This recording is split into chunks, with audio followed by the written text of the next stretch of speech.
wabarakatuh. Salam damai dan sejahtera untuk kita semua. Nama saya Muhammad Soli Ibrahim. Pada kesempatan kali ini saya akan sedikit menjelaskan salah satu ruang lingkup ekonomi makro, yaitu perekonomian terbuka. Sebelumnya saya ingin mengucapkan terima kasih banyak kepada Bapak Muhammad Eksan atas izin beliau. Video ini saya buat untuk menyelesaikan tugas besar yang beliau amanatkan. Semoga Bapak selalu diberikan kesehatan dan kelancaran. Amin.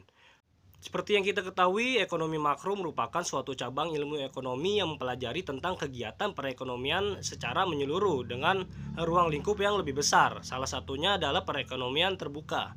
Pengertian perekonomian terbuka adalah perekonomian yang melibatkan diri dalam perdagangan internasional atau ekspor dan impor, bisa berupa barang dan jasa serta modal dengan negara-negara lain.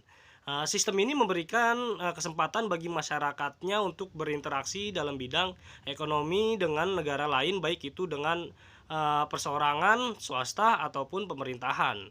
Kegiatan ekonomi tersebut bisa dalam bentuk perdagangan produk barang dan jasa, atau pertukaran teknologi dan lain sebagainya. Ada beberapa faktor yang bisa menyebabkan perdagangan internasional, yaitu yang pertama, adanya perbedaan dalam faktor produksi. Lalu yang kedua, motif keuntungan yang diperoleh dalam perdagangan. Lalu yang ketiga, adanya perbedaan dalam tingkat kelangkaan. Lalu keempat, adanya perbedaan komparatif dari harga barang. Lalu yang kelima, adanya perbedaan dalam kemampuan untuk produksi. Dalam perekonomian terbuka, pelaku ekonomi dapat dibedakan menjadi 4 sektor, yaitu yang pertama sektor rumah tangga. Sektor rumah tangga terdiri dari sekelompok individu yang dianggap homogen dan identik. Lalu yang kedua, sektor perusahaan. Perusahaan merupakan gabungan unit kegiatan yang menghasilkan produk, barang, dan jasa. Lalu yang ketiga, sektor pemerintah yang bertindak sebagai pembuat dan pengatur kebijakan komunitas dan bisnis. Lalu keempat, sektor negara lain yang menyediakan barang dan jasa untuk kepentingan rumah tangga yang dilakukan di pasar luar negeri hingga pasar domestik, sehingga produk yang dihasilkan dapat dibeli oleh rumah tangga. Dan dari transaksi jual beli tersebut, negara lain mendapatkan keuntungan. Secara umum, pada sistem perekonomian terbuka ini, produsen memiliki hak untuk melakukan kegiatan penjualan produk atau barang ke negara-negara lain, dan juga sebaliknya, yaitu melakukan kegiatan pembelian produk atau barang yang berasal dari luar negaranya. Kegiatan ini juga memicu sistem perekonomian yang semakin tanpa batas, yang ditunjukkan oleh lembaga perbankan dan keuangan juga turut mengikuti perkembangan transaksi yang mendukung kegiatan ekspor dan impor tersebut. Hal inilah yang disebut dengan ekonomi global yang mewujudkan kegiatan perdagangan secara internasional. Ada beberapa alasan yang memicu terjadinya perdagangan internasional, yaitu yang pertama, adanya perbedaan kondisi produk. Alasan perbedaan suatu kondisi produk yang ini lebih cenderung mengarah pada kualitas produk, juga menjadi alasan terjadinya perdagangan internasional. Misalkan ada salah satu negara yang mempunyai iklim tropis, tentunya memiliki kemampuan untuk memproduksi contohnya pisang, kopi, dan lain sebagainya dengan kualitas yang lebih maksimal, yang kemudian diperdagangkan ke luar negeri yang ditukar dengan berbagai macam barang dan jasa dari negara lain.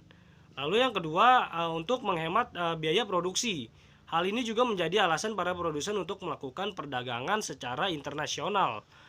Dan sebenarnya inti dari alasan ini adalah untuk menekan tingginya biaya produksi dengan cara menghasilkan produk dalam skala jumlah yang lebih besar. Lalu yang ketiga, adanya perbedaan tingkat selera. Walaupun misalkan kondisi sebuah produk dari daerah itu sama, perdagangan internasional tetap mungkin akan terjadi apabila masing-masing penduduk di suatu negara memiliki selera yang berbeda. Contohnya ada dua negara yang menghasilkan daging. Yang satu adalah produsen daging sapi, yang satu adalah produsen daging ayam. Jika produsen daging sapi memiliki selera terhadap daging ayam dan sebaliknya, tentu proses impor dan ekspor akan terjadi. Jadi saling membutuhkan dan menguntungkan. Lalu yang keempat, adanya prinsip perbandingan keunggulan. Maksud dari prinsip ini adalah suatu negara cenderung akan lebih berspesialisasi untuk menciptakan produk dan mengekspornya ke luar negeri, jika dirasa pembuatan produk di negaranya itu memakan biaya yang relatif lebih rendah daripada dibuat oleh negara lain. Sebaliknya, suatu negara akan lebih memilih untuk mengimpor produk jika biaya produksi untuk menghasilkan produk tersebut dinilai relatif lebih tinggi atau kurang efisien jika diproduksi di negaranya sendiri. Dalam ekonomi terbuka, orang dapat bertukar barang dan jasa, memulai atau memperluas bisnis mereka, melintasi batas dan menikmati biaya yang lebih rendah. Pelanggan memiliki akses ke berbagai produk yang mungkin tidak tersedia. Keuntungan dari sistem ekonomi terbuka ini adalah pertama, mengurangi tingkat pengangguran masyarakat suatu negara karena semakin terbukanya lowongan pekerjaan bagi masyarakat atas perluasan usaha dalam negeri maupun kesempatan memperoleh pekerjaan dari luar negeri. Yang kedua, warga dari negara tertentu memiliki banyak pilihan atas barang dan jasa untuk aktivitas konsumsinya. Lalu yang ketiga, kegiatan impor barang dan jasa dari banyak negara memungkinkan keuntungan. Lalu keempat, warga negara memiliki kesempatan untuk menyimpan uangnya sebagai tabungan ataupun investasi di luar negeri. Lalu yang kelima, suatu negara memperoleh kesempatan untuk mendapatkan dana dari luar negeri berupa investasi ataupun pinjaman dari bank negara lain. Lalu yang keenam, dengan semakin bertambahnya relasi perdagangan akan memperluas pasar produk barang dan jasa perusahaan dalam negeri. Oke, demikian sedikit penjelasan tentang perekonomian terbuka yang bisa saya sampaikan. Semoga bisa bermanfaat untuk kita semua. Kurang lebihnya saya mohon maaf. Saya akhiri. Wassalamualaikum warahmatullahi wabarakatuh. Sampai jumpa di video-video saya berikutnya. Bye.